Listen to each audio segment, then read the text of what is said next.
Penalty on Sabine Wren. Incomplete character arc. Loss of 30% of audience interest. Penalty on Lucasfilm executive team. Executive meddling. Disgruntled audience and fans forced to wait for answers without even knowing if there's going to be a second season. Hey, story fans, welcome back to the Writing Ref, where I don't hate, I just officiate your favorite Star Wars. We're still talking about Ahsoka for one more week, but before we get into the penalties I just called, let's take a look at some of the best memes of Ahsoka Season 1. That's right, everyone, it's meme time. Meme time. Meme time. Meme time.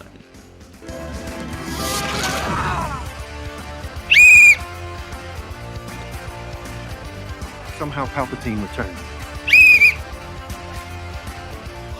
Rebellion tell me to protect them. What if they get sick? While Danny kind of forgot about the Iron Fleet and Euron's forces. Meme time is where I share my top 5 favorite memes of a story or movie or, in this case, TV season, and share what I think that says about the writing. So let's get into it with meme number 1, Thrawn waiting around. This is a great play on the Escobar meme, where you have the crime lord who's just waiting around, and it's been used in a lot of different situations, like waiting for your sports team to win or whatever. And this is a great way to show Thrawn's master plan was to delay the heroes from stopping him. But they had very little sense of urgency in doing so, because we had to get those character moments in before we rushed off to save Thrawn.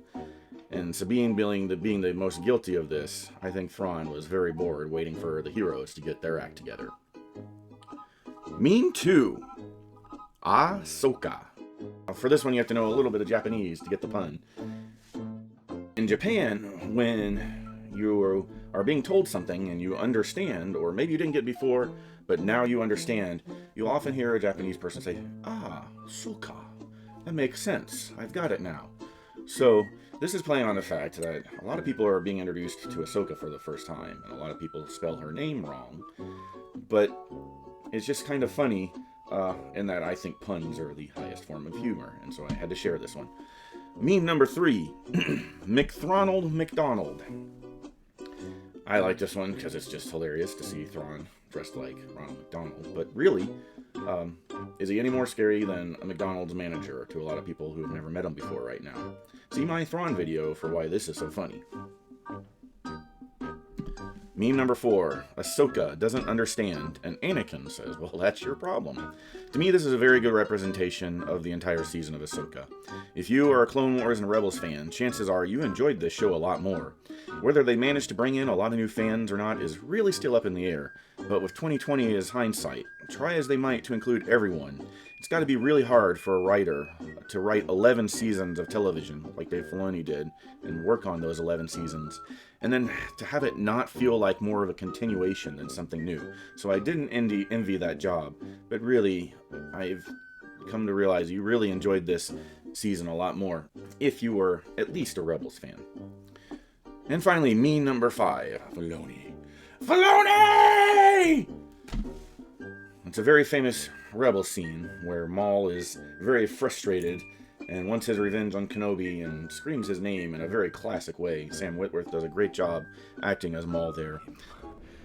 In my mind's eye, Kenobi. Kenobi!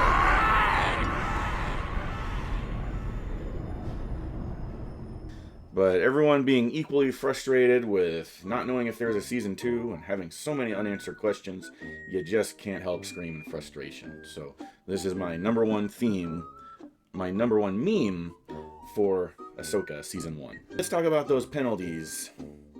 The first one I don't want to spend too much time on because I've already done 2 whole penalty videos on Sabine. But it's safe to say that those penalties stand. Nothing in the final episode erased it. In fact, it made it worse. The scene with Ahsoka and her should have come before the scene with her and Ezra, because it was a good moment for Ahsoka to show her student that she was okay with the decision. but doing so means that Sabine never faced her guilt or came to her own conclusions about anything. She was just sort of set free by her master, which isn't how it was supposed to go, because you had so much delay in explaining things to Ezra. She should have gone in there while Ezra was building a lightsaber, good scene, and explained to him what happened. But we didn't get that. Therefore, we didn't get a resolution to Sabine's character arc, and she just all of a sudden uses the Force without any of that resolution being earned, which kind of upset a lot of people. It worked for some people, but not all. But I think it would have worked for everyone if she had had it out with Ezra. But you didn't do that. You delayed and delayed, and then did nothing. So let's move on to the even larger penalty. Now, why do I call the second penalty on Lucasfilm executives? Because leaving us with this many unanswered questions feels like an executive decision rather than a storyteller decision. Let me explain. As much as I'd like to go after Kathleen Kennedy again for something like what she did with keeping Grogu in the story when he didn't need to be in the story, I think this was more of a group conservative decision, where maybe they thought they could explain more to the audience about what the threat was that Balin's skull is looking for in another series. Maybe it'll pop up in Skeleton Crew. Maybe it'll even pop up in Acolyte. With the untimely and tragic passing of Ray Stevenson, they may have also had to cut short some explanation because they weren't sure if they could go forward with his scenes. We have to accept that reality as well. However, I really don't think we would have gotten much more explanation regardless. And I think that may be due to executives wanting to see how audiences reacted to the weird stuff in Ahsoka. Would they accept Ahsoka meeting Anakin in this strange spiritual realm? Well, we all did. But can you really see whatever Balin is after being explained in a movie and then wrapped up in one movie? Or even 3 movies in an Heir to the Empire trilogy? I'm not sure. I think it requires another season of television, especially if you're doing something like Abeloth, which is the popular theory popping around on YouTube right now. I'll post links to some of my favorite channels talking about Abeloth in the description.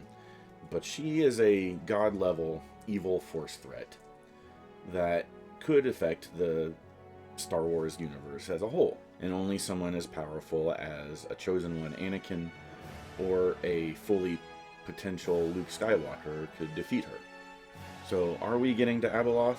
What would they have done if they only get to go to the movie? What if the story ended here? Explanations would not be satisfactory. So it's not the best storytelling, but it is a safe play on the effect on the side of executive decision making. They're hoping we'll be patient enough to wait for a season 2 or a movie or one of these other Star Wars seasons explaining it to us before we get overloaded with Star Wars. But I don't like it. I don't like that style of storytelling. You need to wrap it up a little bit better, thus the penalty. So that's it. That's all the penalties that I have on Ahsoka. There was 1 on Thrawn, 3 on Sabine, 1 on the executives of Lucasfilm. But other than that, Dave Filoni did a great job. And so did the rest of the cast and crew for bringing us a really special television live-action series of Star Wars. You guys remember when live-action Star Wars television was sort of this figment of everyone's imagination? I do. So I've really been enjoying this. But next time we'll move on to doing some penalties on Ted Lasso, if you can believe it, and the 3rd season of The Witcher. I'll wait till we get all the way through Loki before deciding if that has any penalties, because that's a crazy discombobulated show. So if you want to be here for all of that, make sure you subscribe, get in the comments with your red flags, and give me a like. Share this with your buddies, because it's great not to hate and just appreciate what we love. Writing Ref out.